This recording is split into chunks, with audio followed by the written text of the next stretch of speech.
तो आज जो हम लोग चैप्टर शुरू करेंगे वो चैप्टर है असेसमेंट ऑफ फर्म। लास्ट में बोले थे हम लोग वो डिडक्शन सीखेंगे, लेकिन डिडक्शन ऑलरेडी किए थे, इसको देख के आना, फिर हम लोग डिस्कस कर लेंगे। तो चैप्टर देखो, असेसमेंट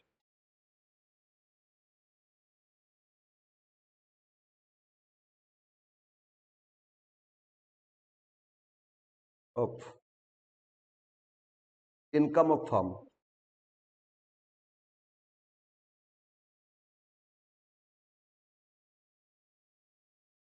एक फर्म का इनकम कैसे असेस करोगे और उस पर टैक्स कैसे पे करोगे।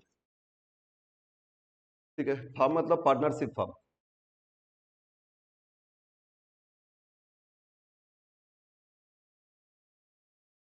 इस चैप्टर से चांसेस चांसेस है 15 मार्क्स एक्स कंप्लीट क्वेश्चंस मिलेगा।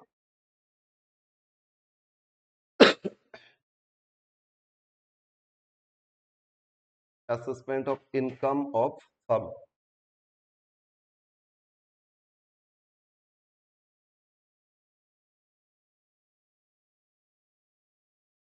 ठीक है,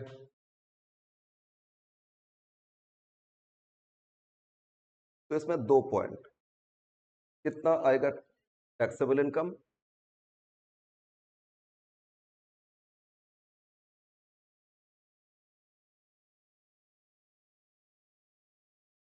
taxable income of firm,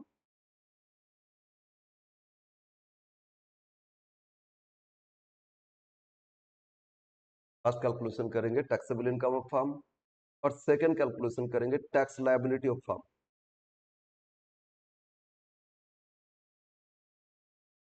tax liability of firm ये आपको किया जाएगा, करना पड़ेगा।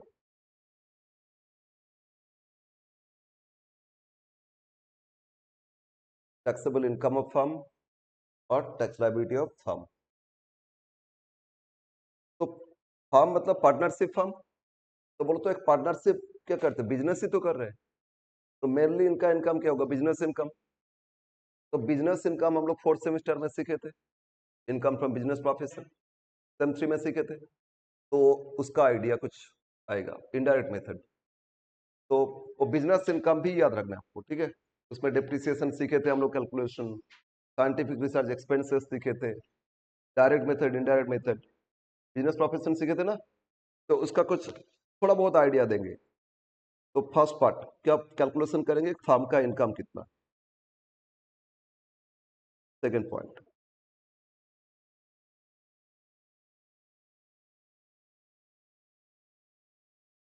Computation of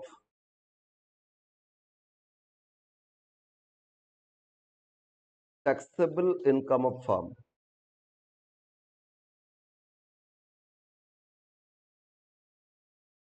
Computation of taxable income of firm for the assessment year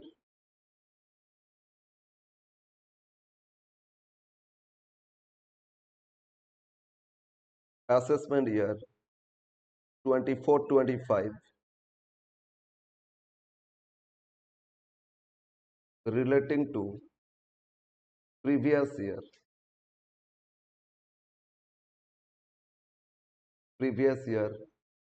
23।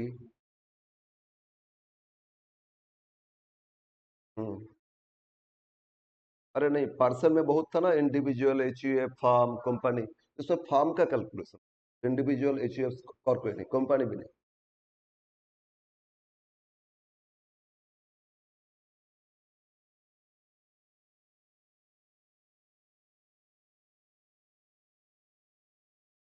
Heads of income में तो 5 हेड था, लेकिन पर्सन में जो था एक फार्म, तो फार्म का इनकम और उनका टैक्स लायबिलिटी कैसे करो, right. Particulars, details, amount, net amount. तो मेनली आपको करना क्या है, बिजनेस इनकम। तो बिजनेस इनकम का इनडायरेक्ट मेथड फॉलो करेंगे। एक बार बेसिक आइडिया लेते हैं, जो हम लोग थर्ड सेम में सीखे थे।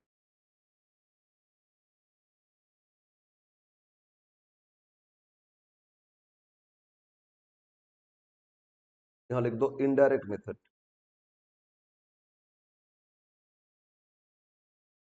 उसमें दो मेथड था, एक डायरेक्ट मेथड और एक indirect method.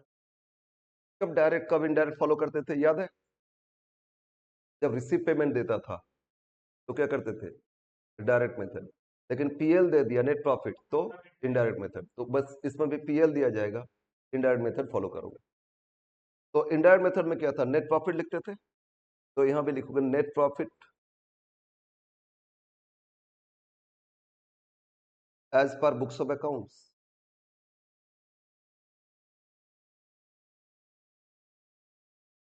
Books of accounts के हिसाब से नेट प्रॉफिट कितना आया था वो लिख देना। अब इसमें ऐड करोगे, क्या ऐड करना होगा? कुछ एक्सपेंसेस जो अकाउंट्स पे बोल अलाउ किया जाता है लेकिन टैक्स उसको अलाउ नहीं करते, उसको क्या करोगे? ऐड बैक कर लोगे। एक्सपेंसेस डिसअलाउड है ना, ऐड करोगे expenses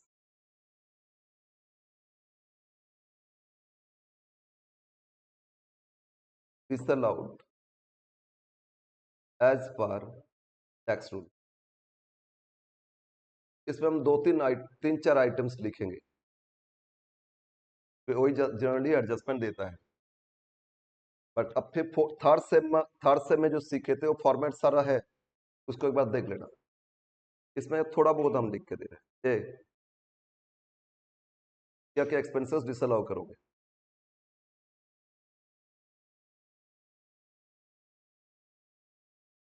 personal expenses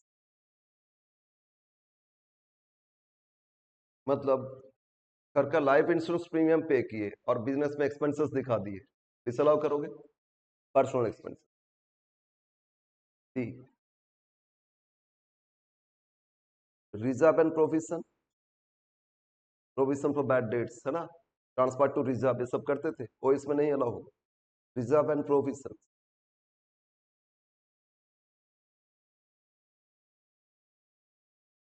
third penalty and fines, penalty and fines. इस पेनल्टी पे किए फाइन्स पे किए वो डिसअलाउड हो जाता है। Fourth donation,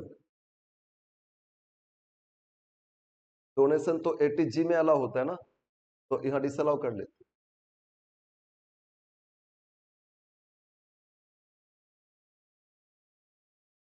donation. Next depreciation,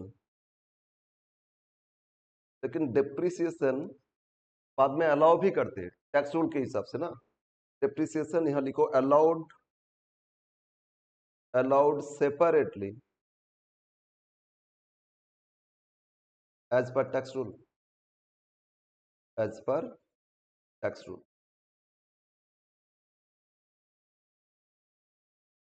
F और क्या, ऐसे बहुत सारे हैं, हम और दो तीन लिखेंगे। Next cash transaction at a time over, बोलो तो कितना से ज्यादा होने से? 10,000। 10,000 से अब आप कैश ट्रांजैक्शन होगा तो टोटली डिसअलाउड हो जाएगा है ना। ओवर ₹10,000 एक ट्रांजैक्शन, मतलब हम अभी खरीदे सामान, cash transaction at a time over ₹10,000, तो 100% ऑफ पेमेंट डिसअलाउड। ये सब लिखा हुआ था, हम फिर भी कुछ लिख के दे रहे हैं। ठीक, बिजनेस का हो जाएगा, इसके बाद फार्म का उसके उसमें कुछ एक्स्ट्रा। बिजनेस प्रोफेशन में जो इनडायरेक्ट मेथड था वही है, लेकिन फार्म का इसमें एक्स्ट्रा पार्टनर्स हो गए ना। Next interest on capital, interest on partners capital, यहां पे लिखो अलाउड सेपरेटली।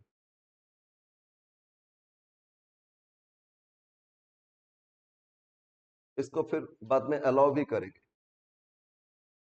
पार्टनर से तो इंटरेस्ट मिलना चाहिए, लेकिन टैक्स अथॉरिटी कुछ बताए उसके हिसाब से अलाउ करें। H remuneration of partners, remuneration,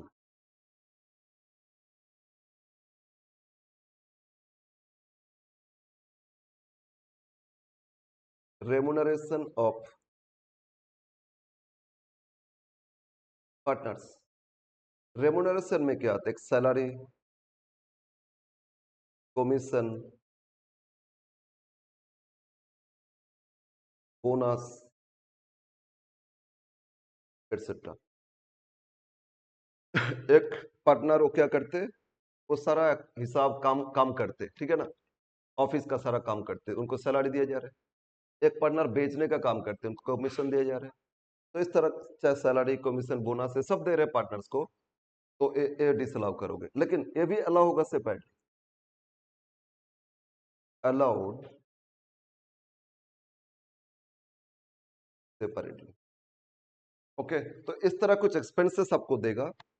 but इसके लिए डिटेल्स के लिए आप थर्ड सेम का बिजनेस प्रोफेशन जो फॉर्मेट था, इंडायरेक्ट मेथड, वो फॉलो कर लोगे। बट इतना करोगे हो जाएगा।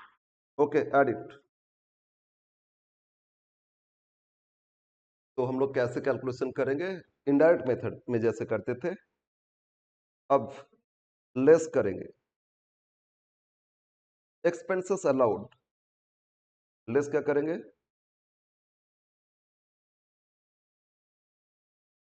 Expenses allowed as per tax rule.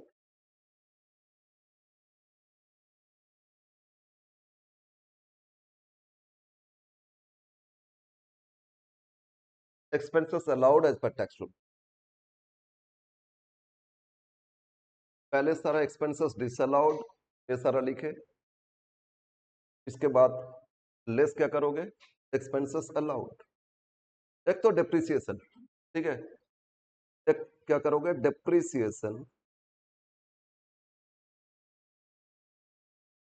Depreciation as per tax rule.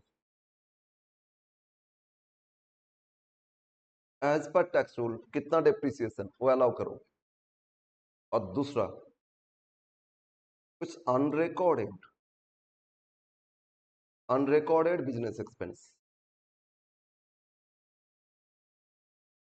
Business expenses है, तो इसको भी डिसअलाउ करो, मतलब सॉरी अलाउ करोगे। और रिकॉर्डेड है तो अलाउ हो चुका, उसको नहीं करना। डेप्रिसिएशन क्यों किए बोलो तो पहले तो एड बैक कर लिए थे, तो इसलिए जितना एज पर टैक्स रूल उसको लेस करोगे, और कुछ अनरिकॉर्डेड है उसको भी लेस कर दोगे।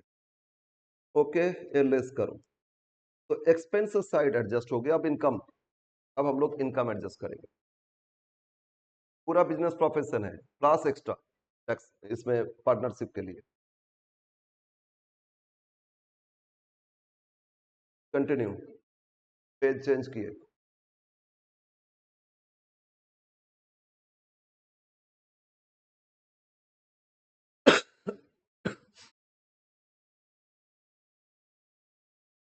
लेस इनकम डिसअलाउड,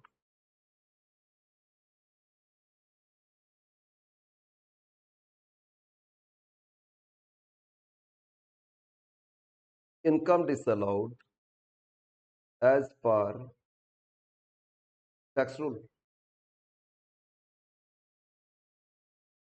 अब इसमें कुछ इनकम इंक्लूड है, तो इनकम को डिसअलाउ करोगे, क्योंकि टैक्स बोलते हो आपका बिजनेस इनकम नहीं। क्लियर? इनकम इनकम में इंक्लूड था, अकाउंट तो इसको इनकम मान ली, लेकिन टैक्स बोलते नहीं आपका बिजनेस इनकम नहीं है, तो इसको इनकम मत दिखाओ, तो इसलिए इनकम में इंक्लूड था तो यस। क्या क्या इनकम डिसअलाउ करेंगे? एक, interest, interest on investment and deposits. कहीं पे अगर इन्वेस्ट किए वहां से इंटरेस्ट मिला, वो तो अदर सोर्सेस इनकम होता है, तो फिर बिजनेस में दिखाओगे कैसे, है ना, तो डिसअलाउ। इसी तरह profit on sale of assets, profit on sale of assets and investment, assets बेच के प्रॉफिट तो कैपिटल गेन में आएगा। बोलो, शेयर बेचे खरीदे थे तो कैपिटल गेन में आएगा, शॉर्ट टर्म या लॉन्ग टर्म, तो फिर बिजनेस इनकम में नहीं है, तो इसको भी लेस करो। अच्छा, लॉस है तो एक्सपेंसेस डिसअलाउड हो जाएगा, लॉस में बेचे तो एक्सपेंसेस डिसअलाउड हो जाएगा। इनकम है तो profit. See third, refund of income tax, refund of income tax. Tax अगर रिफंड मिला वो अपना इनकम थोड़ी है। See, bad debt recovered, bad debts recovered, लेकिन कंडीशन है अगर ये पहले डिसअलाउड था, if disallowed as bad earlier, मतलब पहले जब बैड दिखाए थे उस टाइम उसको डिसअलाउ कर दिए थे, तो फिर रिकवर्ड कैसे रिकवर्ड बना जाएगा? तो एक टर्म यूज कर रहे हैं, bad debt recovered disallowed earlier, तो उसको डिसअलाउ कर दो। एंड बस मेनली इस तरह कुछ इनकम देगा तो लिख लेना। तो क्या क्या इनकम, अगर इनकम कुछ हो रहा है इन्वेस्टमेंट से वो डिसअलाउ करोगे, एसेट्स बेच के प्रॉफिट आ रहा है डिसअलाउ करोगे, टैक्स रिफंड आया डिसअलाउ करोगे, बैड डेट रिकवर्ड तो डिसअलाउ करो। यस, एक और लिख लेते, profit included in drawings of goods, sorry, partner अपना घर में कुछ सामान लेके आए उसमें प्रॉफिट ऐड करके, तो घर में लेके आए तो कॉस्ट में लेके आओ, उसमें प्रॉफिट ऐड कर रहे हो ना, तो प्रॉफिट ज्यादा दिखा दिए, इनकम ज्यादा दिखा दिए ना। मतलब 10,000 का सामान है, हम घर में लेके आए 15,000 में, 5,000 प्रॉफिट दिखा दिए, इसमें थोड़ी प्रॉफिट हुआ, तो उसको डिसअलाउ करोगे। प्रॉफिट अगर ड्रॉइंग्स में इंक्लूड है तो इसको क्या करोगे, डिसअलाउ कर। Okay, expenses income disallowed less कर दो, पर इनकम अलाउड कुछ रहेगा तो वो भी कर लेंगे। Add income allowed, income allowed as per tax.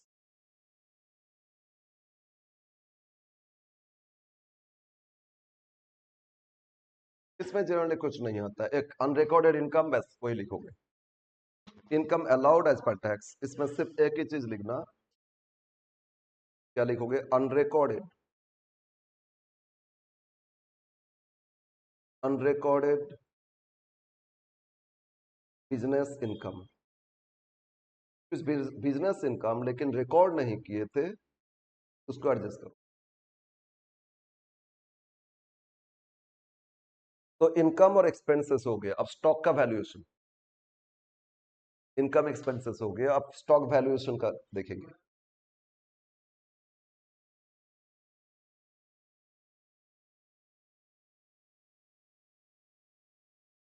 Now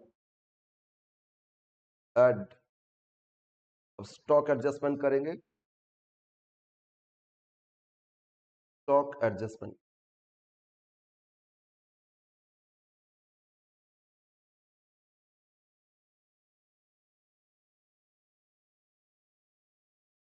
अच्छा बोलो तो ट्रेडिंग अकाउंट में क्रेडिट साइड और डेबिट साइड कौन कौन सा स्टॉक लिखते हैं? डेबिट साइड कौन सा स्टॉक आता है?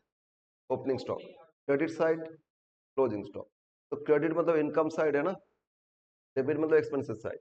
तो हम क्रेडिट साइड क्लोजिंग स्टॉक कम लिखे थे, क्लोजिंग स्टॉक क्रेडिट साइड कम लिखे थे, तो इनकम साइड कम लिखे, मतलब जीपी कम हो गया था, तो एनपीवी कम हो गया था ना, तो एक्चुअली तो इंक्रीज करना चाहिए। तो closing stock under cost profit decrease हो गया था, तो क्या करोगे, इसको ऐड कर लोगे।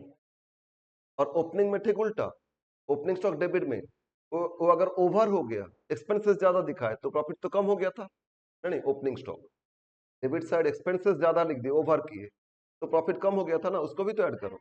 तो closing stock under cost add करोगे, क्लोजिंग स्टॉक क्लोज ऐड करोगे, क्लोजिंग स्टॉक अंडर कास्ट, ये सब किया हुआ है। और opening stock over cost, opening stock over cost, ठीक है। और इसका ठीक उल्टा ऑपोजिट लेस करोगे, तो बोलो लेस क्या करोगे? ठीक ऑपोजिट स्टॉक एडजस्टमेंट, बोलो लेस क्या करोगे? Closing stock over cast,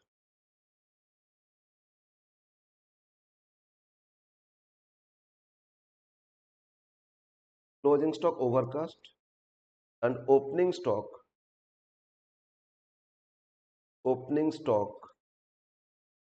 under cast.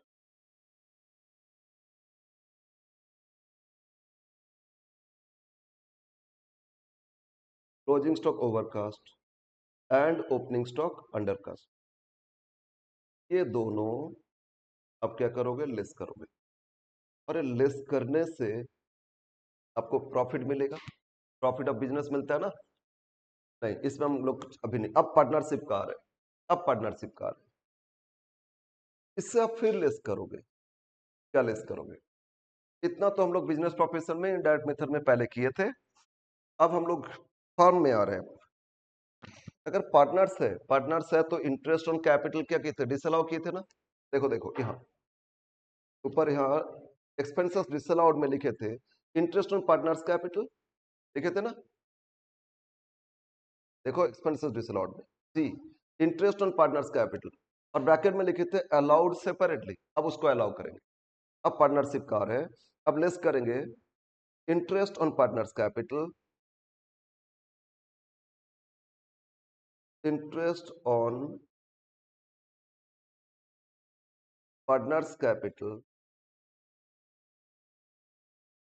As per tax rule. और इसके लिए लिखो नोट 1, कितना अलाउ किया जाएगा वो सीखेंगे। मेन पार्टनरशिप का ही एक्स्ट्रा इसमें करना है। तो interest on capital as per tax rule ये कितना होगा हम लोग कैलकुलेशन करके माइनस कर देंगे। अब ये माइनस करने से मिलेगा आपको book profit.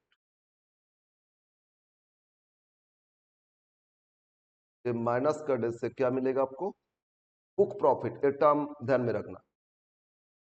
Interest on capital फिर लेस करेंगे एज पर टैक्स रूल, तो लेस करने से आपको क्या मिलेगा? बुक प्रॉफिट, ठीक है। अब ये जो बुक प्रॉफिट आया, इस बुक प्रॉफिट से फिर लेस करेंगे, इस बुक प्रॉफिट से फिर लेस करेंगे रेमुनरेशन। हाँ, अभी अभी भी कुछ बाकी है, कुछ रेमुनरेशन ऑफ पार्टनर्स। पहले डिसअलाउ किए थे ना, ब्रैकेट में लिखे थे अलाउड सेपरेटली, अब वो आएगा इस remuneration of partners as per tax rule, remuneration of partners as per tax rule. इसके लिए फिर लिख दो नोट 2, कितना रेमुनरेशन अलाउ किया जाएगा उसके लिए रूल्स है। अब लेस कर देना तो आपको मिलेगा income from business and profession of firm. तो ये फर्म का बिजनेस इनकम है, ठीक है।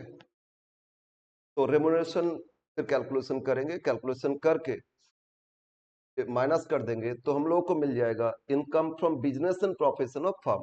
फर्म बिजनेस से कितना प्रॉफिट अर्न किए। अगर ये फर्म चार्टर्ड फर्म है तो वो प्रोफेशन हो गया ना, तो प्रोफेशन से कितना इनकम आया वो पता चल जाएगा। अब हम लोग टोटल इनकम करेंगे, ग्रॉस टोटल इनकम, और फिर डिडक्शन लेस करेंगे, आ जाएगा टैक्सेबल इनकम।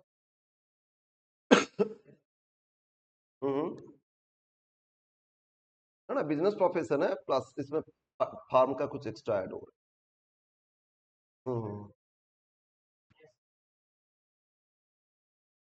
ओके, अब लिखो add income from other heads. Continue. Profession हो गया, अब अदर हेड्स। तो अदर हेड्स में बोलो टोटल कितना हेड था? 5 हेड में बताओ क्या क्या हेड? अरे फर्स्ट कैपिटल गेन होता है, first salary, second house holding, third business profession. ये तो हो गया बिजनेस प्रोफेशन, ऊपर हो गया ना। हमका तो मैंने बिजनेस इनकम है। इसके बाद क्या था? Capital gain, last other sources. तो बोलो एक फार्म है, तो फार्म कैसे सैलरी इनकम अर्न करेंगे? हमका सैलरी इनकम हो सकता है? नहीं। प्रॉफिट तो हो गया, कैलकुलेशन कर लिए, तो सैलरी तो नहीं होगा श्योर। हाँ, उसमें जो पार्टनर्स को सैलरी मिला उनका पर्सनली इनकम हो जाएगा, इंडिविजुअल का। लेकिन फार्म का तो एक्सपेंसेस है ना, तो रेम्युनरेशन इसलिए माइनस कर दी। तो इसमें आएगा क्या? सैलरी नहीं आ सकता है। तो इनकम फ्रॉम हाउस बॉडी हो सकता है, फार्म का कुछ हाउस था वो भाड़ा पे दे दिए, हाउस हो सकता है। अदर सोर्सेस हो सकता है, कैपिटल गेन हो सकता है, हम भी इन्वेस्ट किए, वहां से इंटरेस्ट मिला, डिविडेंड मिला, फिर उसको बेच, अदर सोर्सेस हो सकता है, और इन्वेस्टमेंट बेच के कैपिटल गेन भी हो सकता है। तो इसमें 3 हेड आ सकता है अदर हेड्स में। एक तो इनकम फ्रॉम हाउस प्रॉपर्टी,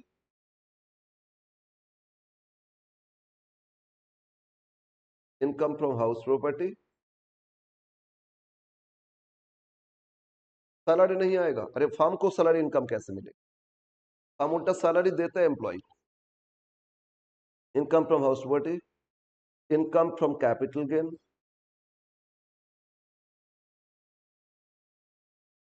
और इनकम फ्रॉम अदर सोर्सेस। अब इन सबको जोड़ लो, जोड़ने से ग्रॉस टोटल इनकम आएगा। ग्रॉस टोटल इनकम, शॉर्ट में GTI। ठीक है। अब ग्रॉस टोटल इनकम से डिडक्शन, 80 का डिडक्शन होता था ना, 80C 80D। लेकिन फार्म में 80CD नहीं मिलेगा, 80C 80D फार्म को नहीं मिलेगा। फार्म 80G मिल सकता है, डोनेट किए फार्म। ठीक है। बोलो तो 80D क्या चीज का था, याद है? 80D, 80C इन्वेस्ट कर रहे हैं, इंश्योरेंस प्रीमियम पे किए, इंडिविजुअल का है ना, फैमिली मेंबर्स का। तो ये सब फार्म में क्यों होगा? फार्म का इंश्योरेंस प्रीमियम होता है, हम इंश्योरेंस करते लेकिन एसेट्स का करते। हम एसेट्स का करते हैं, ठीक है, लेकिन लाइफ इंश्योरेंस थोड़ी करते। लाइफ इंश्योरेंस तो 80C में आता है ना। ओके। तो इन्वेस्ट किए PPF में एक्सेट्रा, ये सब इंडिविजुअल कर सकते, HUF कर सकते, फार्म नहीं। तो इसमें deduction 80C 80D health insurance था ना, तो ये सब इसमें नहीं आएगा। फार्म का हेल्थ इंश्योरेंस क्या हो? फार्म में जो एम्प्लॉय उनका हेल्थ इंश्योरेंस हो सकता है, वो तो फार्म के लिए एक्सपेंसेस है। लेकिन डिडक्शन, तो इसमें कुछ डिडक्शन आएगा। ठीक है। तो लेस डिडक्शन,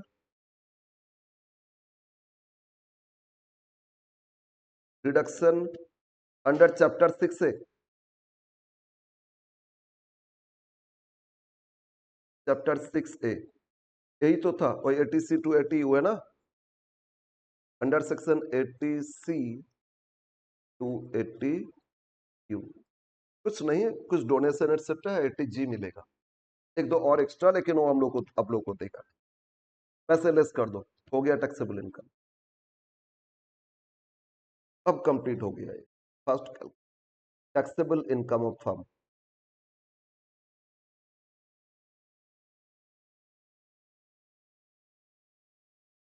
ओके।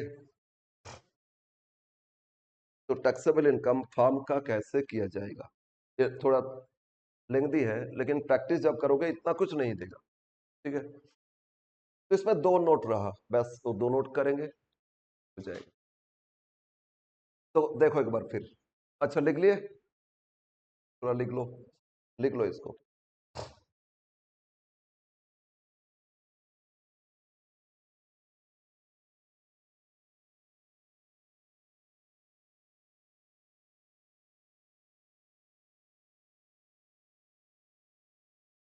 अरे कल एक्चुअली क्या ना, कल आए क्लास लेने CMA को क्लास, इसके बाद धूप में निकले, और फिर मतलब चाय पीने निकले थे, फिर वहां आए और उसमें पानी पीना था तो वो ठंडा पानी था, वो पी लिए ना, बस लग गया।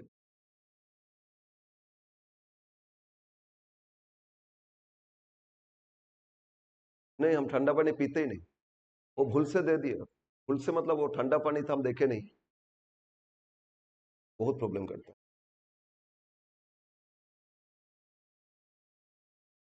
नॉर्मल नॉर्मल वाटर ठीक है, नॉर्मल वाटर ठीक है।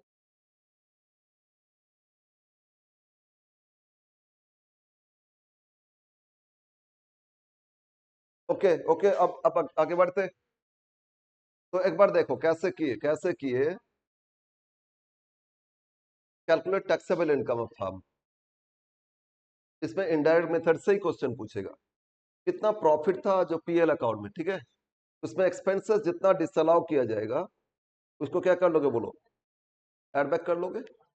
उसमें पर्सनल एक्सपेंसेस, रिजर्व प्रोविजन, है ना, फिर पेनाल्टी फाइन्स, डोनेशन, डेप्रिसिएशन बाद में अलाउ करेंगे एज पर टैक्स रूल। फिर कैश ट्रांजैक्शन अगर होता है 10,000 से ज्यादा, है ना, पूरा डिसअलाउड हो जाएगा। फिर इंटरेस्ट ऑन पार्टनर्स कैपिटल, फिर रेमुनरेशन, ये सबको ऐड कर लोगे। कुछ एक्सपेंसेस अलाउड में depreciation as per tax rule less करोगे, और फिर अनरिकॉर्डेड एक्सपेंसेस है उस पर भी लेस करोगे। अब इनकम साइड में आ जाओ। इनकम में इनकम डिसअलाउड वो इंक्लूड था तो लेस करोगे। इसमें 4-5 आइटम लिखे, और इनकम अलाउड देता नहीं जनरली, फिर भी कुछ अनरिकॉर्डेड बिजनेस इनकम उसको ऐड कर लोगे। अब स्टॉक में अंडर ओवर है, इसको एडजस्ट करोगे। इसके बाद फिर interest on capital, interest on partners capital, इसको आप लेस करोगे। इसमें कुछ कैलकुलेशन और नोट वन अभी सीखेंगे। लेस करने से क्या मिलेगा आपको, book profit. This is book profit. इस बुक प्रॉफिट पे आगे रेमुनरेशन कैलकुलेशन होगा, इसलिए बुक प्रॉफिट कैलकुलेशन पहले कर लो। इसके बाद पार्टनर्स को रेमुनरेशन अलाउ करेंगे, और रेमुनरेशन कितना अलाउ होगा उसके लिए भी नोट 2 सीखेंगे हम लोग। हाँ, 2 नोट आएगा। और लेस करने से आएगा बिजनेस इनकम, फर्म का बिजनेस एंड प्रोफेशन इनकम। अब फर्म का अदर हेड्स ऑफ इनकम हो सकता है, कुछ capital gain income, house hold income, other sources income, वो सब इनकम जोड़ लेंगे, ग्रॉस टोटल इनकम। और जो 80 से 80 डिडक्शन वो लेस कर दोगे तो टैक्सेबल। ओके। अब नोट 1 एंड नोट 2। अब नोट 1 लिखो। फर्स्ट नोट,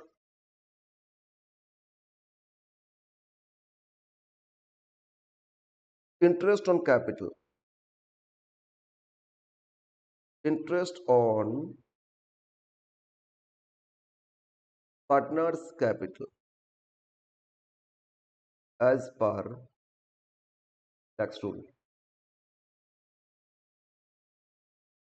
इस समय सेक्शन है, सेक्शन भूल जाओ, सिर्फ रूल्स याद रखो। इंटरेस्ट अलाउ कितना किया जाएगा, interest on capital as per tax rule, ठीक है। पॉइंट 1,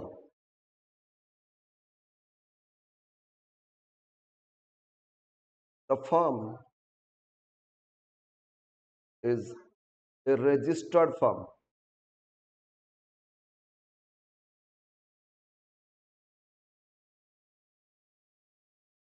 ठीक है, इंटरेस्ट जो अलाउ करेंगे, इसको रजिस्टर्ड फर्म है तभी होगा। अगर रजिस्टर्ड फर्म नहीं है तो नहीं करेंगे। क्वेश्चन में कुछ बोला नहीं कि सर ये रजिस्टर्ड फर्म था या नहीं, तो मानोगे रजिस्टर्ड, ठीक है। सेकंड कंडीशन, पार्टनरशिप में डीड होता ना, नहीं दिया, कुछ नहीं दिया तो रजिस्टर्ड मानोगे, ठीक है। कुछ नहीं देने से रजिस्टर्ड ही मानोगे। ओके। सेकंड, क्या रेट से इंटरेस्ट दिया जाएगा वो डीड में भी मेंशन होना चाहिए, डीड में रहना चाहिए। तो rate of interest must be, rate of interest on capital is as per partnership deed. Partnership deed. अगर डीड में इंटरेस्ट साइलेंट है, नहीं दिया, तो अलाउ नहीं किया जाएगा, ठीक है। डीड में इंटरेस्ट रेट मेंशन होना चाहिए। एंड थर्ड, अब डीड में है लेकिन वो इंटरेस्ट 12% से ज्यादा हो गया तो 12% अलाउ किया जाए।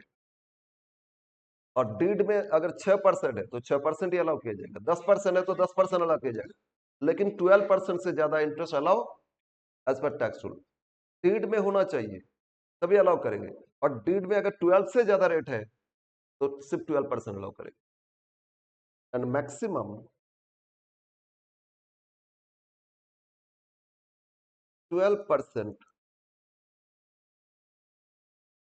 अरे पार्टनरशिप में एग्रीमेंट होता है ना, पार्टनरशिप डीड होता है, बिना डीड पार्टनरशिप करोगे बाद में फंसोगे।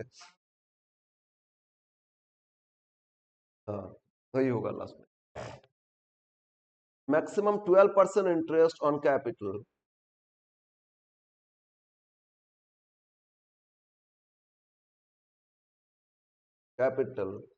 is allowed as per tax। Maximum कितना अलाउ किया जाएगा? 12% allowed as per tax. Okay, बस इतना ही है। हम इससे एक एग्जाम्पल लेके समझाएंगे और फिर नोट टू में आएंगे। ओके, लिख लिए? बोलो बोलो, 3 पॉइंट लिखे। Example 1,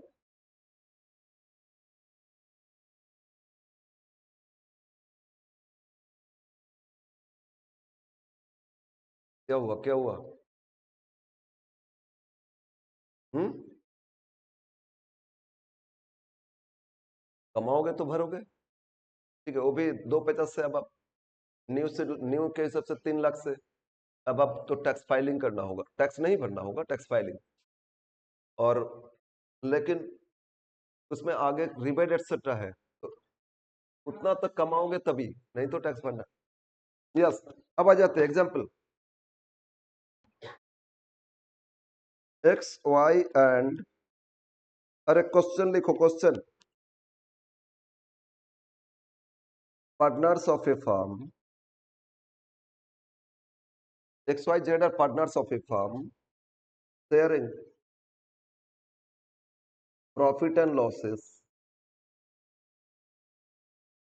5:3:2। XYZ are partners of a firm sharing profit losses 5:3:2।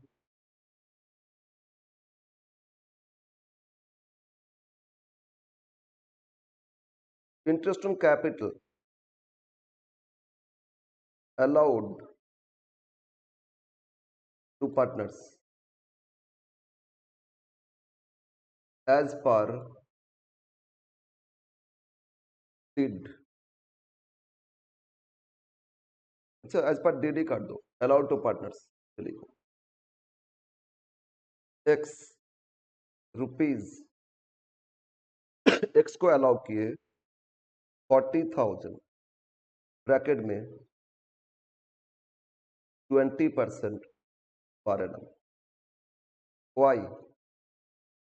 y को अलाउ किए 30,000, इसमें 15% पर एनम। z को अलाउ किए ₹18,000 9% per annum.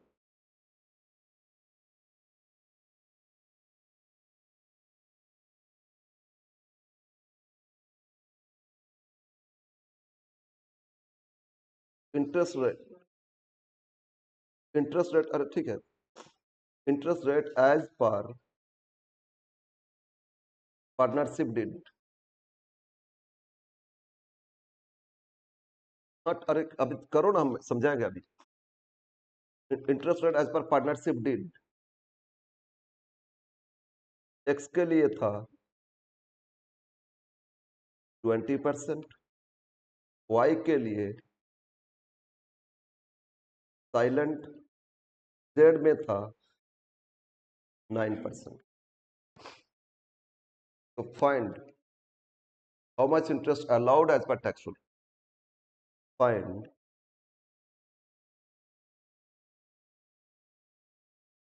Interest on capital allowed as per tax rule. कितना इंटरेस्ट अलाउ करेंगे as per tax rule? Yes, this is question 1, इसी से clear हो जाएगा। पर एसी हम टेम्परेचर कम ये कर देते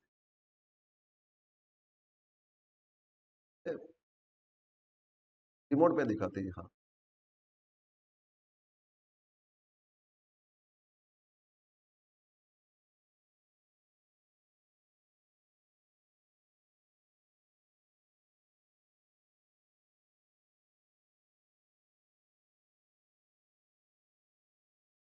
काम नहीं करता। ओके क्वेश्चन में आ जाओ। तो इसमें 3 पार्टनर्स है एक फार्म में। कितना पार्टनर्स है? अरे क्वेश्चन में आओ। XYZ 3 पार्टनर्स और फार्म इन लोग को इंटरेस्ट अलाउ किए पार्टनर्स को। एक्स को कितना कितना कैपिटल नहीं दिया, ये इंटरेस्ट है ना 40,000। इनका रेट कितना था 20% इंटरेस्ट। वाई कितना 30,000, इसको क्या रेट से दिया गया 15%। जेड 18,000, इसमें रेट क्या था 9%। और डीड में लेकिन मेंशन किया था पार्टनरशिप डीड में एक्स में कितना परसेंट था, तो डीड के हिसाब से तो दिए थे। वाई में डीड में साइलेंट था लेकिन दे दिए थे। लेकिन डीड में साइलेंट है मतलब एज पर टैक्स रूल उसको अलाउ नहीं किया जाएगा। क्या बोले थे ऊपर देखो पॉइंट क्या लिखे थे, rate of interest capital as per deed, deed में होना चाहिए। तो डीड में साइलेंट है तो फिर भी कैसे दे दे, तो अलाउ नहीं किया जाएगा। बट जेड इसमें डीड में कितना था 9%। हाँ 9% तो दिए थे। अब कितना इंटरेस्ट अलाउ किया जाएगा एज पर टैक्स रूल, ठीक है। तो ये दोनों पॉइंट देखेंगे। पहले देखेंगे डीड में वो है या नहीं रेट, और 12% उसमें जो लोएस्ट रेट है ना वही अलाउ करेंगे।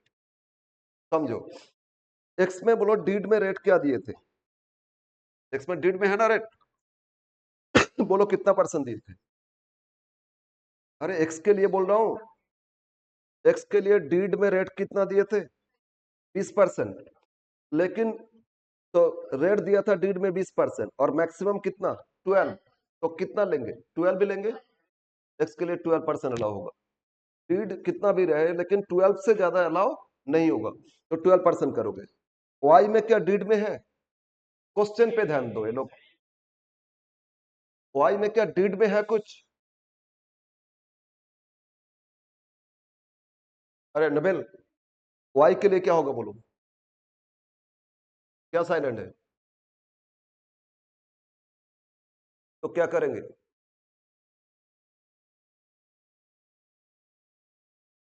मतलब जो कम कहाँ अप्लाई होगा, डीड में है तभी ना अप्लाई होगा। डीड में नहीं है तो अलाउ ही नहीं करोगे। थोड़ा क्वेश्चन सॉल्व करो तो इसमें ध्यान दो तुम लोग। Yes solution,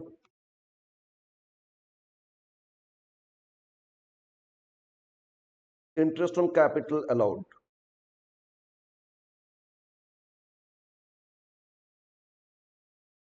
as per tax rule.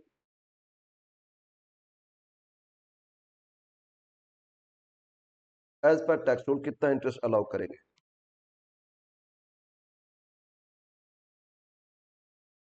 For x,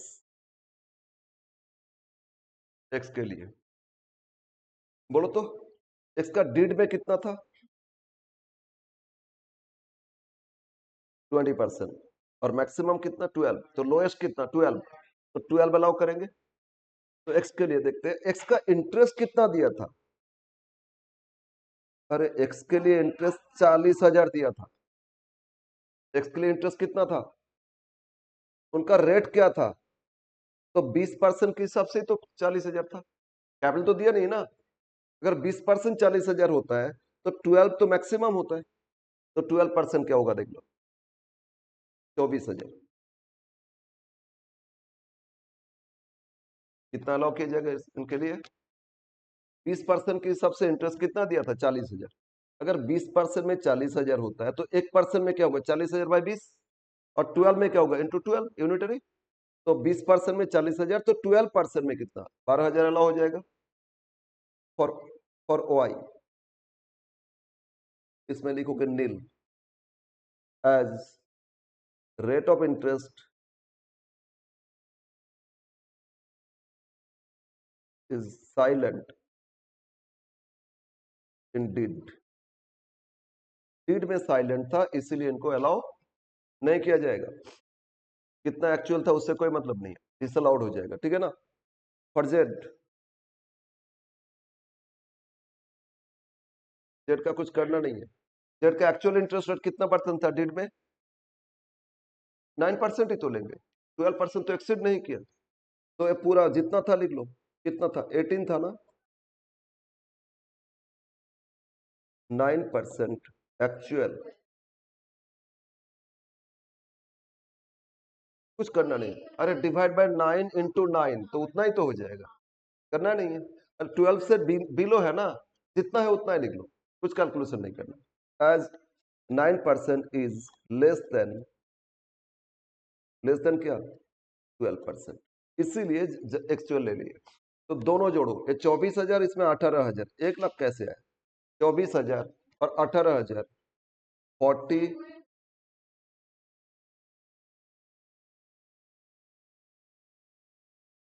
total interest allowed.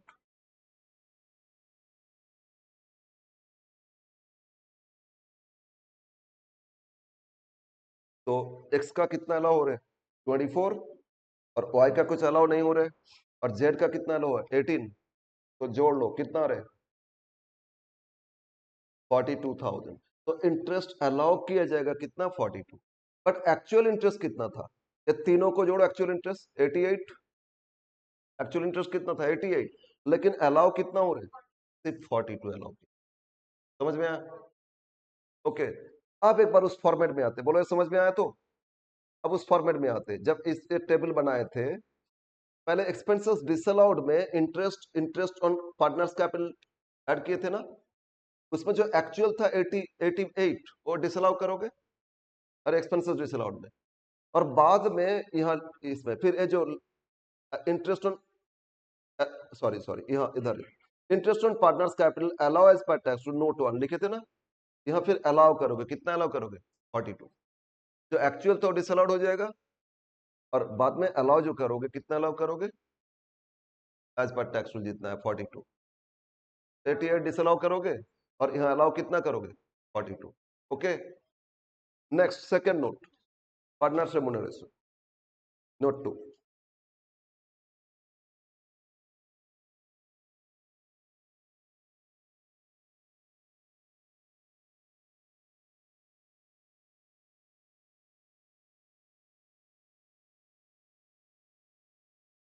Partners remuneration allowed as per tax rule, कितना रेम्युनरेशन अलाउ किया जाएगा एज पर टैक्स रूल, ठीक है।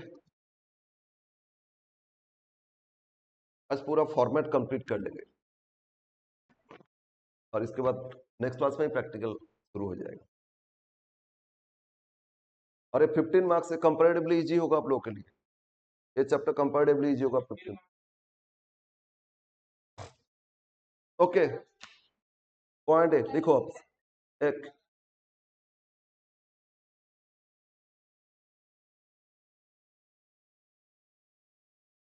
Remuneration allowed only to active partner। हाँ, remuneration is allowed only to active partners as per partnership deed में होना चाहिए। अब टैक्स रूल क्या बोलते हैं बाद में आएंगे, जैसे इंटरेस्ट में भी डीड में होना चाहिए तभी ना अलाउ कर रहे थे, लेकिन उसमें लिमिट था 12%। तो यहाँ भी डीड में है तभी रेमुनरेशन अलाउ करेंगे, और डीड में नहीं है तो अलाउ नहीं करेंगे। अब कितना अलाउ करेंगे, एक लिमिट है, वो कैलकुलेशन सीख। नाउ बी, रेमुनरेशन में सब कुछ नहीं लेंगे, पार्टनर्स को कुछ भी मिल रहा है मतलब रेमुनरेशन नहीं, सिर्फ क्या क्या लेंगे? रेमुनरेशन इंक्लूड्स, ऊपर लिखे थे ना, सैलरी कमीशन बोनस लिखे थे ना, बस वही रहेगा, तो और नहीं लिखा। अब लिखो maximum remuneration allowed, maximum remuneration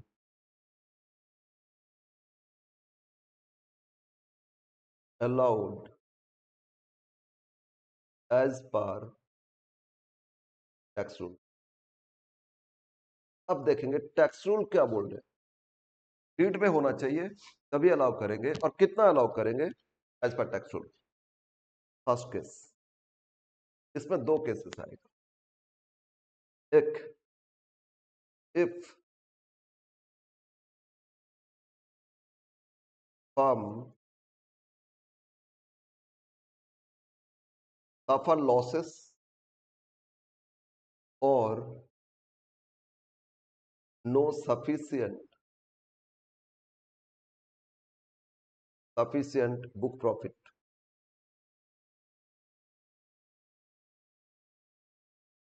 तो हम ऑलरेडी लॉस में रन कर रहे हैं, तो पार्टनर्स को रेम्युनरेशन अलाउ करेंगे या नहीं। प्रॉफिट है लेकिन उतना नहीं है जितना रेम्युनरेशन, तो क्या अलाउ करेंगे या नहीं। अरे नहीं, कुछ करेंगे। इसमें टैक्स रूल क्या बोल रहे हैं वही देखेंगे ना। रेम्युनरेशन मतलब बोले ना सैलरी, कमीशन, बोनस, ये सब पार्टनर जो एक्टिव है, मतलब जो काम करते, उनको अगर दे रहे हैं, कितना अलाउ किया जाएगा अब बता रहे हैं। ठीक है, तो कितना अलाउ करोगे। इफ फर्स्ट केस क्या बोले, अगर फर्म सफर लॉसेस, ऑलरेडी लॉस में रन कर रहे हैं, ठीक है, या बुक प्रॉफिट क्या है, सफिशिएंट नहीं है। देखो एक बार, बुक प्रॉफिट के बाद ही तो रेम्युनरेशन अलाउ की। ये जो बुक प्रॉफिट, इसके बाद ही तो रेम्युनरेशन आ रहा है ना। तो बुक प्रॉफिट मान लो बुक प्रॉफिट है आपका सिर्फ 50,000, और तीन पार्टनर्स का रेम्युनरेशन था 3 लाख, तो उतना कैसे देंगे। दे तो नहीं सकते ना। या लॉस, ऑलरेडी बुक प्रॉफिट नहीं है, लॉस आ गया, तो लॉस है तो रेम्युनरेशन कितना अलाउ करो ये आपको। ठीक है, तो लिखो, अगर सफर करे लॉस में या सफिशिएंट नहीं है, तो मैक्सिमम ₹1,50,000। कितना? 1,50,000 टोटल रेम्युनरेशन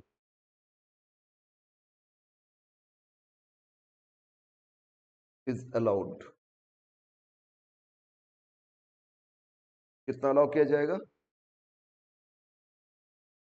1,50,000 रेम्युनरेशन अलाउ करो। लॉस में है फिर भी उनको अलाउ किया जाएगा। क्या अलाउ, कितना अलाउ किया जाएगा?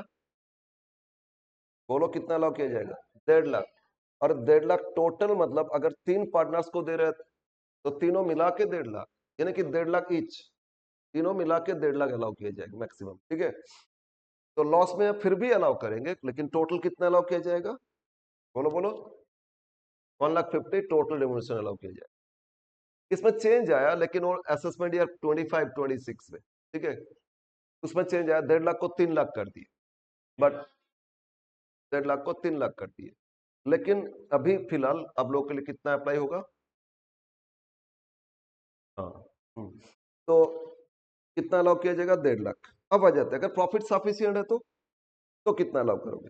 Second, if book profit is sufficient, मतलब जितना रेम्युनरेशन उससे ज्यादा मेरा बुक प्रॉफिट है, तो सफिशिएंट है ना। तो इसमें कितना अलाउ करूं। Point A, up to ₹3 lakh book profit.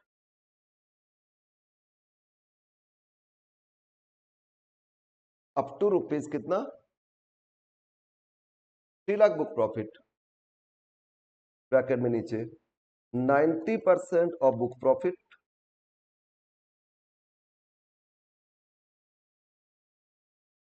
और ₹1,50,000, इसमें से जो हाईएस्ट, इसमें से जो हाईएस्ट होगा उतना अलाउ करेंगे। हाईएस्ट लेंगे, कितना लेंगे? अगर बुक प्रॉफिट 3 लाख है ना, या अप टू 3 लाख, उसमें कितना परसेंट लेंगे? बुक प्रॉफिट का 90% करेंगे जो अमाउंट है, और 1,50,000 पर जो लिमिट था ना, इसमें से जो हाईएस्ट है उतना ही देंगे। और बी, अगर बुक प्रॉफिट 3 लाख से अबव हो गया, above ₹3 lakh book profit, 3 lakh book profit, above ₹3 lakh book profit. अगर बुक प्रॉफिट 3 लाख से अबव हो गया तो जितना above 60% of excess book profit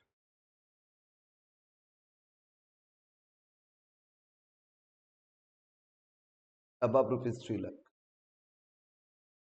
3 lakh से जितना एक्स्ट्रा बुक प्रॉफिट उसका कितना कर लेंगे 60%, और इन दोनों को ऐड कर लेंगे तो हो जाएगा maximum limit of remuneration. Maximum limit of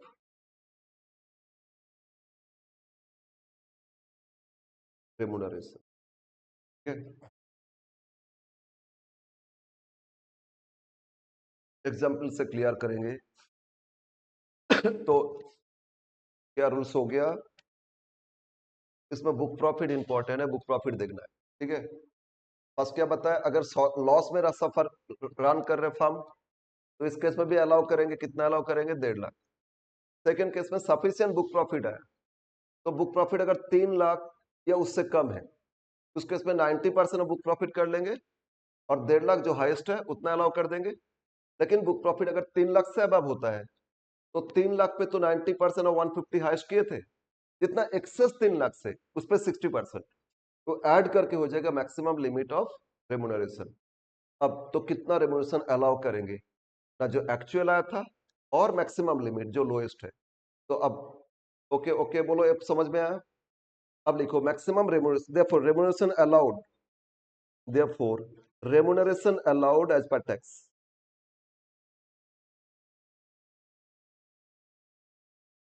remuneration allowed as per tax, कितना रेम्युनरेशन अलाउ करेंगे। एक एक्चुअल टोटल रेम्युनरेशन,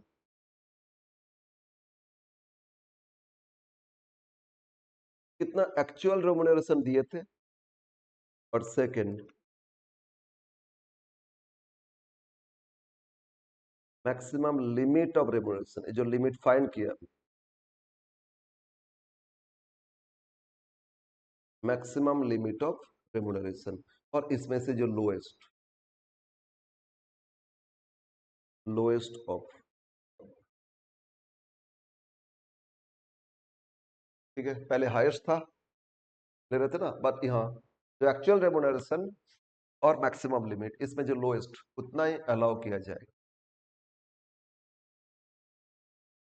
अब हम दो एग्जाम्पल लेके इसको समझते हैं। ठीक है, यस बोलो, लिख लिए। अच्छा, कुछ अमेंडमेंट आया, क्या अमेंडमेंट आया बोलो ना, कुछ चेंज आया, क्या अमेंडमेंट आया। ये जो 150 इसको कितना कर दिए 3 लाख कर दिए, बताया था ना। और जो बुक प्रॉफिट 3 लाख इसको 6 लाख कर दिए, up to 6 lakh above 6 lakh, ये अप टू 6 लाख और अबव 6 लाख। और ये जो लिमिट था 150, ये 150 की जगह 3 लाख, तो सब अमाउंट को डबल कर दिए। देखो 1.5 लाख की जगह 3 लाख हो गया, 3 लाख की जगह 6 लाख हो गया ना, ये डबल करके कैलकुलेशन है, बट अब लोग को यही करना होगा। एनीवे अब आ जाते हैं एग्जाम्पल, इसके लिए एक एग्जाम्पल लिखो। Example 2, find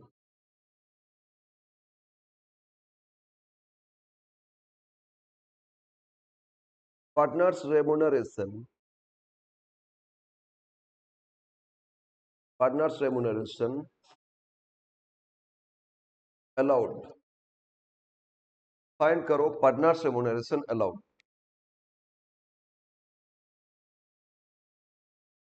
from the following.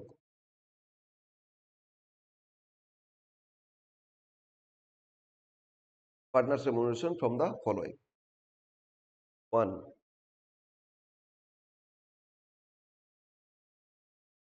book profit of firm rupees 6 lakh 40,000, firm का बुक प्रॉफिट कितना है? 6,40,000। Actual remuneration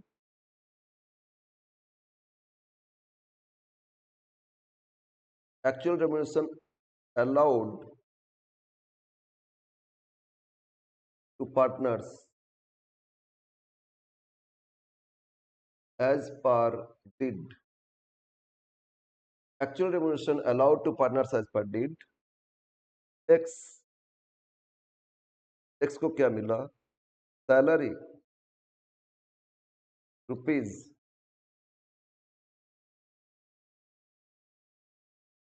2 lakh. Y को मिला सैलरी रुपीज 1,50,000 और Z को मिला कमीशन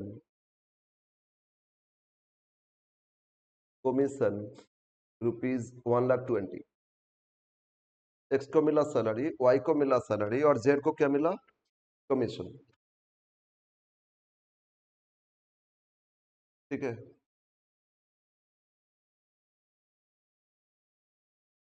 अच्छा X का कितना लिखे थे? 2 लाख ना, इसको 3 लाख कर दो तो, और सेकंड को 180 कर दो,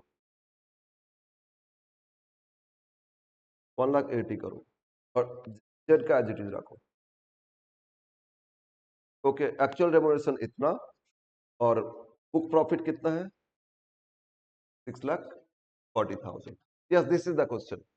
तो इसमें बताना है कितना रेमुनरेशन आप अलाउ करो। ठीक है, यस, सॉल्यूशन।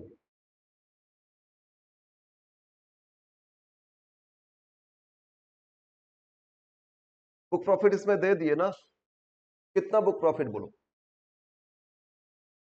6,40,000। एक बार देखते हैं एक्चुअल रेमुनरेशन टोटल जोड़ो तो कितना आ रहा है?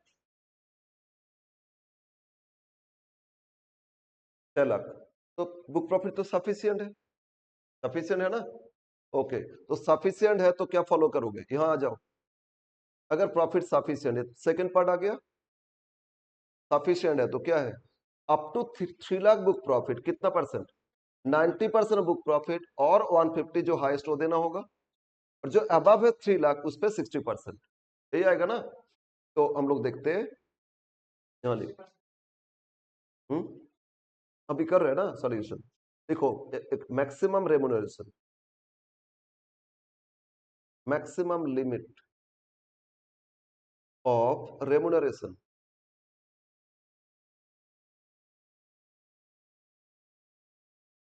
Maximum limit of remuneration.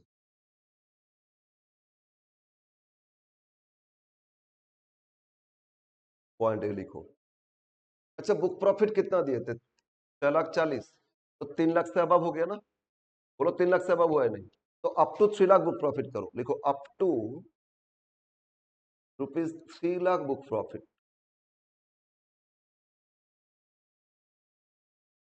फिर 3 लाख से कितना एक्सेस उसके लिए अलग से देखेंगे। 3 लाख का 90% कर लेंगे और रुपीज 1,50,000 इसमें से क्या लेंगे? हाईएस्ट लेंगे ना, मतलब 270 ही आएगा, मतलब 270 आया ना, बोलो, और 150, तो इसमें से हाईएस्ट क्या हो रहे? बोलो हाईएस्ट क्या हो रहे? 2,70,000 तो हो रहे ना? ठीक है, 3 लाख बुक प्रॉफिट तक क्या लेना होगा? 90% ऑफ बुक प्रॉफिट और 150 जो हाईएस्ट, तो 90% ऑफ 3 लाख कितना होता है? 270, और 150, 270 150 में से हाईएस्ट कितना?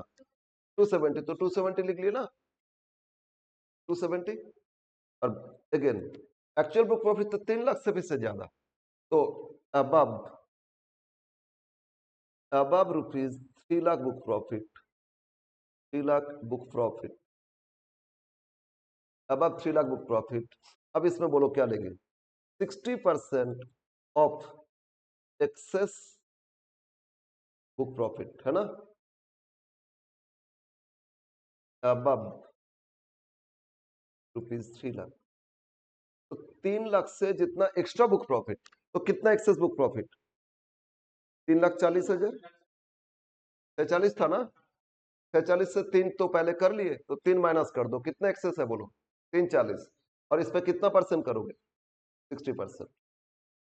इनटू कर लो 60%, तो 3,40,000, 3,40,000 इनटू 60%, ये होता है 2,04,000।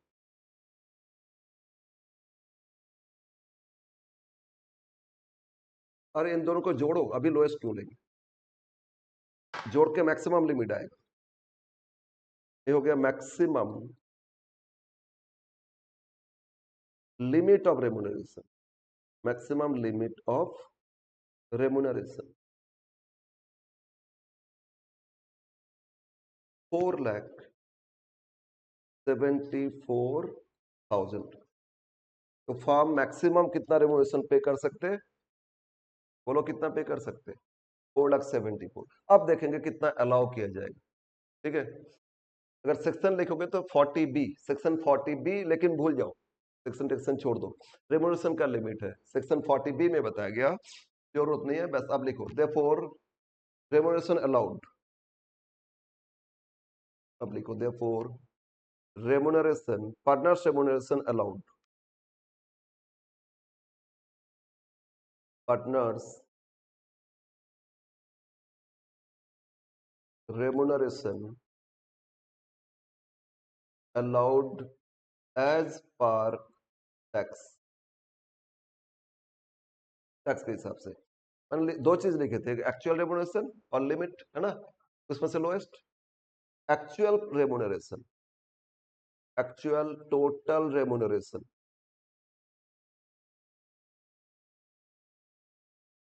एक्चुअल टोटल रेम्युनरेशन, तीनों को जोड़ो। एक्स को कितना दिए थे? सैलरी कमीशन, यही तो था। एक्स को 3 लाख दिए थे ना, प्लस वाई को कितना दिए थे? 180, प्लस जेड को कितना दिए थे? 120। कमीशन हो, सैलरी हो, बोनस हो, सब जोड़ लेंगे तो एक्चुअल बोलो टोटल कितना? 6 लाख। बट लिमिट कितना है? अरे नहीं, 4,04,74। मैक्सिमम लिमिट ऑफ रेम्युनरेशन कितना था? 4,74,000। अब इसमें से क्या लेंगे? लोएस्ट लेंगे ना, तो लोएस्ट ऑफ एबव 4,74,000, तो एक लिमिट तक अलाउ किया जाएगा। एक्चुअल कितना देखो, और लिमिट जो लोएस्ट है उतना ही अलाउ कर दोगे। और लिमिट अगर कम, लिमिट से भी कम एक्चुअल है तो जो एक्चुअल वही अलाउ करेंगे, बट लोएस्ट अलाउ करोगे। ओके, बोलो इतना तक समझ में आया या नहीं? अब एक चीज और, ये तो टोटल है ना, पर इसमें तो 3 पार्टनर था, एक्स वाई जेड। बोलो टोटल रेम्युनरेशन अलाउ किया जा रहा है ना, कितना अलाउ किया गया? 4,74,000। तो इसमें एक्स को कितना अलाउ किया जाएगा, वाई को कितना दिया जाएगा, जेड को कितना दिया जाएगा? क्योंकि एक्चुअल तो एक्स वाई जेड में कुछ और था, एक्चुअल तो तीनों मिला के 6 लाख था ना। अरे बोलो ना, कंपनी तो एज पर डीड 6 लाख ही दिए थे तीनों को, लेकिन टैक्स अथॉरिटी बोल रहे नहीं, इतना अलाउ नहीं होगा, आपको सिर्फ 4,74,000 अलाउ करेंगे। ये तो टोटल, तो ये 474 में एक्स को कितना अलाउ किया जाएगा, कितना वाई को अलाउ किया जाएगा, कितना जेड को अलाउ किया जाएगा? कौन सा रेशियो? Profit sharing ratio. अच्छा अगर दे देता, अच्छा पार्टनरशिप एक्ट में क्या बोलते हैं, अगर प्रॉफिट रेशियो नहीं तो इक्वली डिस्ट्रीब्यूट करो, ये तो करोगे ना। इसमें कैसे, क्या बताया गया टैक्स में? अगर जो जो अलाउ हुआ ना, अलाउ आपका एक्चुअल से कम होता है, अगर अलाउ एक्चुअल से कम होता है तो इस केस में जो एक्चुअल सैलरी का रेशियो आएगा ना, एक्चुअल रेम्युनरेशन का रेशियो, उसी रेशियो से डिस्ट्रीब्यूट करोगे। रेम्युनरेशन रेशियो मतलब एक्स को कितना मिला था बोलो? 3 लाख। वाई को कितना? 180। जेड को कितना? 120। तो इसमें रेशियो आ जाएगा, मतलब 30:18:12, फिर 6 से कैंसिल हो जाएगा, 6 से कैंसिल हो जाएगा, 5:3:2। ठीक है, इस रेशियो से अलाउ करेंगे। ठीक है, तो अब नीचे कैलकुलेशन करते, अलाउड टू ईच पार्टनर, तो remuneration allowed to individual partner, remuneration allowed to each partner in actual remuneration ratio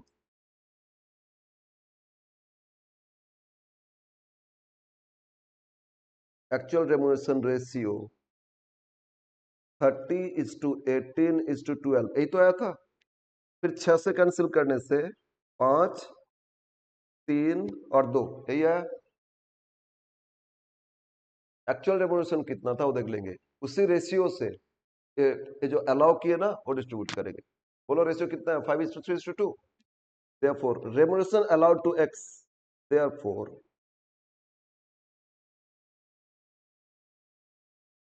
remuneration allowed to x, allowed to नीचे x, बोलो तो कितना टोटल अलाउ किया? 4,74,000 into 5/10 है ना। y 4,74,000 into 3/10 और z 4,74,000 into 2/10। ठीक है, बस इस रेशियो से डिस्ट्रीब्यूट करोगे तो इंडिविजुअली कितना अलाउ किया जा रहा है वो मिल जाएगा। 4,74,000 तो फर्स्ट को कितना? 2,37,000, सेकंड 1,42,200 और जेड 94,800।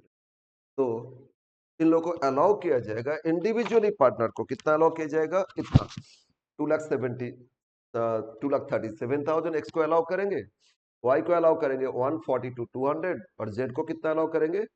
94,800। ओके, तो ये था कैलकुलेशन ऑफ रेमुनरेशन अलाउड।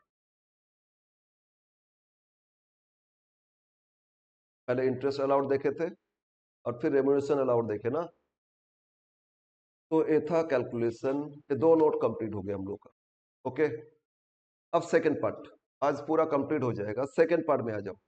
एकदम स्टार्टिंग में बोले थे इसमें क्या सीखना था हम लोगों को? एक तो टैक्सेबल इनकम, बोलो ऊपर, टैक्सेबल इनकम ऑफ फर्म, और सेकंड क्या बोले? तो टैक्स लायबिलिटी ऑफ फर्म। अब टैक्स लायबिलिटी कैलकुलेशन, अरे रूल्स बताएंगे आज, कुछ सॉल्व नहीं करेंगे, रूल्स बताएंगे। मेरा तबीयत ठीक नहीं लग रहा है। सेकंड पार्ट लिखो, टैक्स लायबिलिटी ऑफ फर्म।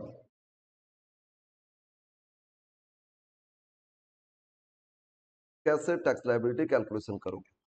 सिर्फ एक कॉलम करोगे चलेगा।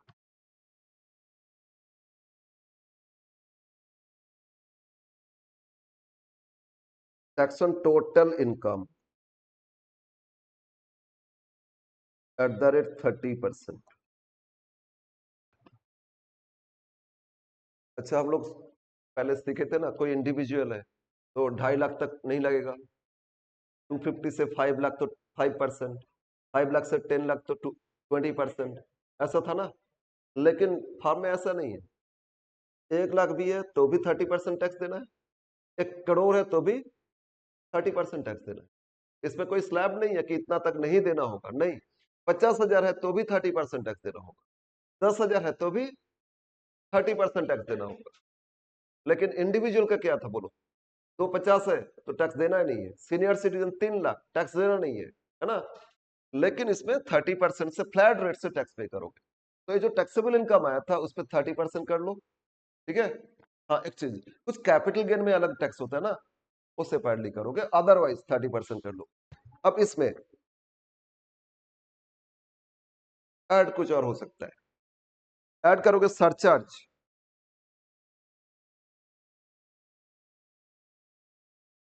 सरचार्ज अगर if taxable income of firm above ₹1 crore. अगर 1 करोड़ से ज्यादा है तभी सरचार्ज कुछ ऐड आएगा, ऐड करेंगे। कितना परसेंट ये हम लोग क्वेश्चन के साथ ही करेंगे। ओके, अगर सरचार्ज ऐड हो गया 1 करोड़ से ज्यादा इनकम तो सरचार्ज आएगा ऊपर, सर्टेन परसेंटेज ऑन टैक्स, जो टैक्स फाइन किए थे ना ऊपर, उस पर सर्टेन परसेंटेज 12% लगता है, और ये चेंज भी होता है जैसे जैसे टैक्स इनकम बढ़ेगा चेंज होगा। नॉर्मली ये लिख लेना, कितना परसेंट, 12%। सरचार्ज ऐड करेंगे, कितना परसेंट जोड़ेंगे, हाँ, मान लो टैक्सेबल इनकम इनका कितना था से 1 करोड़ 20 लाख, तो 1 करोड़ 20 लाख का 30% करके कुछ आएगा। अगर इनकम था 1 करोड़ 20 लाख, उसका 30% करोगे टैक्स आ जाएगा। अब जो टैक्स आया उस पर 12% सरचार्ज हो जाएगा। 1 करोड़ से ज्यादा है ना, तो जब टैक्स आया उस पर 12% सरचार्ज हो जाएगा टैक्स पे। हाँ, और इतना कमा रहे हो तो देना होगा आपको।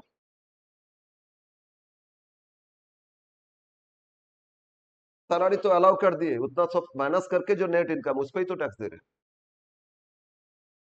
हो, फार्म को टैक्स देना होगा।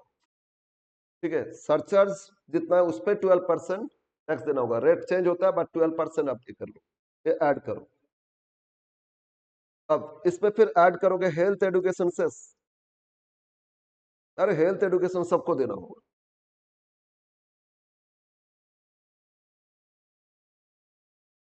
इनकम टैक्स है ना, कितना परसेंट, 4%। अब मतलब surcharge add, sorry, surcharge add करके जो आया था ना, सॉरी सॉरी, एक मिनट पहले लेस करो।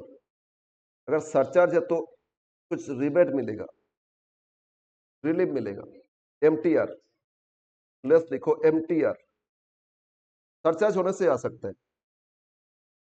हाँ, ये सीखेंगे, क्वेश्चन में सीखेंगे। मार्जिनल, मार्जिनल टैक्स रिलीफ, कुछ रिलीफ टैक्स में दिया जाता है, मार्जिनल टैक्स रिलीफ, ऑलवेज नहीं। अगर सरचार्ज है तो इस केस में कुछ रिलीफ मिल सकता है, और रिलीफ जितना मिला वो माइनस कर देंगे। आप ऐड करेंगे हेल्थ एडुकेशन से, हेल्थ एंड एडुकेशन सेस। अब क्या ऐड करेंगे, हेल्थ एडुकेशन सेस, कितना percent, 4% of, C double S. अब ये जो सेस से पहले जो टैक्स आया ना उस पे 4% ऐड कर लो। टैक्स, टैक्स है, टैक्स है, टैक्स है, सब टैक्स है। अलग अलग नाम बोलते हैं, कहीं पे ड्यूटी बोलते हैं, कहीं पे टैक्स बोलते हैं, कहीं पे कुछ और नाम देते हैं। कस्टम में उसको ड्यूटी बोलते हैं, है तो टैक्स। ठीक है, फिर ट्रांसपोर्ट में ऑक्ट्रॉय बोलते हैं, है तो टैक्स, सभी टैक्स है ना। Tax liability, tax liability of firm, इतना फर्म को टैक्स देना है। ओके, तो ये ज्यादा लेंथी नहीं है, मेन तो टैक्सेबल इनकम कैलकुलेशन था। बट इसमें क्या, जो भी टैक्सेबल इनकम आया 30% टैक्स लगा दो, और अगर वो 1 करोड़ से ज्यादा गया तभी सरचार्ज आएगा, और 1 करोड़ से अब नहीं गया, सरचार्ज भी नहीं, एमटीआर भी नहीं, डायरेक्ट हेल्थ एडुकेशन जोड़ लो, हो गया टैक्स लायबिलिटी। समझ में आया। तो ये था टैक्सेबल इनकम और tax liability calculation for firm. ठीक है, मेनली इसमें क्या हो रहा है, एक तो आपका बिजनेस प्रोफेशन का इनडायरेक्ट मेथड, वो थोड़ा याद रखना है, ठीक है ना। और इसके बाद रेमुनरेशन और इंटरेस्ट ऑन कैपिटल कितना अलाउ करोगे ये थोड़ा याद रखना होगा। और इसके बाद टैक्सेबल इनकम आ गया, जितना इनकम है उस पर 30% टैक्स लगा दो, और वो 1 करोड़ से अब है तो 12% सरचार्ज जोड़ लो, और उसमें एमटीआर मिलेगा तो माइनस कर देंगे। फिर जो आया हेल्थ एजुकेशन से 4% जोड़ लोगे, आ जाएगा tax liability of firm. Okay, ठीक है। हाँ, कुछ कुछ इसमें टीडीएस था, वो लेस कर देना, टैक्स डिडक्टेड वो लेस कर देना, बट वो सब नहीं रहेगा, इतना ही आपको करना हो। ओके, तो हम लोग आज सीख लिए कैसे कैलकुलेशन किया जाएगा taxable income of firm and tax liability of firm. और 15 मार्क्स है, तो इंपॉर्टेंट क्वेश्चन, इसको सीरियसली पढ़ोगे तो इसमें ना इसके साथ ऑल्टरनेटिव मिलेगा, बट ये इजी होगा, ये क्वेश्चन इजी रहेगा। और मैथ में 6-7 क्वेश्चन होगा, मैथ में ज्यादा क्वेश्चन नहीं है।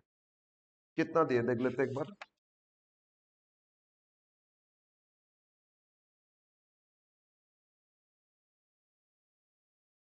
11 क्वेश्चन है, ठीक है, 11 क्वेश्चन, बस 11 करोगे अनफ है 15 मार्क्स के लिए। ओके, तो हम लोग नेक्स्ट डे इससे प्रैक्टिस करेंगे, नेक्स्ट क्लास में इससे प्रैक्टिस करेंगे।